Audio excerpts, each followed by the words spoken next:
فرش التراب يضمني.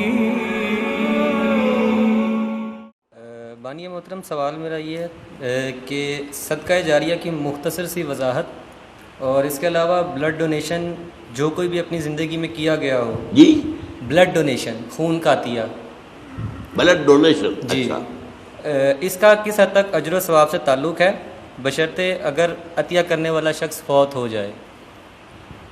میں یہ اگلا حصہ نہیں سمجھا. اگلا حصے سے مراد یہ ہے کہ اگر کوئی شخص فوت ہو جاتا ہے، اس نے اپنی زندگی میں 2 4 5 لوگوں کو بلڈ ڈونیشن دیا ہوا ہے، اس کا کس حد تک اجر و ثواب ہے؟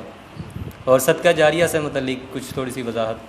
دیکھیے، صدقہ جاریہ تو اس کو کہتے ہیں کہ کوئی ایسا کام کہ جس کا ثواب کسی انسان کے فوت ہونے کے بعد بھی مسلسل ملتا رہے اس کو.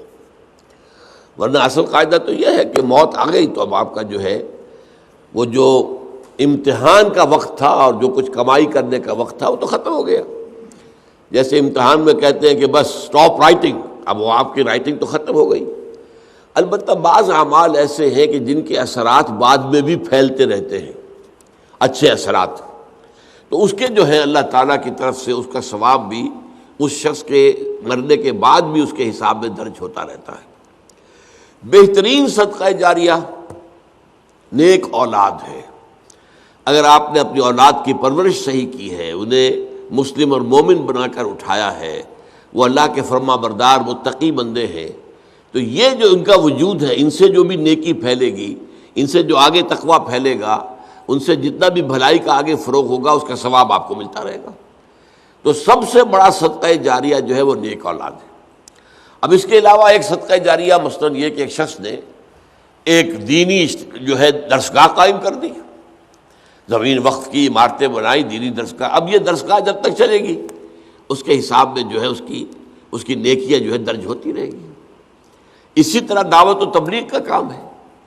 آپ کی دعوت و تبلیغ کے نتیجے میں جن لوگوں کو بھی ہدایت نصیب ہوئی، اب ان کی نیکیوں کا بھی اجر و ثواب آپ کو بھی ملتا رہے گا. اور وضاحت کے ساتھ کہا گیا ہے بغیر ان ينتقص من اجرہ شیء، وہ جو نیکی کریں گے ان کے اجر میں کوئی کمی نہیں ہوگی. یہ نہیں ہوگا کہ ان کے اجر میں سے جو ہے وہ دعوت اور تبلیغ کرنے والے کو اجر ملے گا، بلکہ یہ کہ اس کا اجر بھرپور اس کو ملے گا اور اس کو اضافی طور پر جو اس کو ملے گا.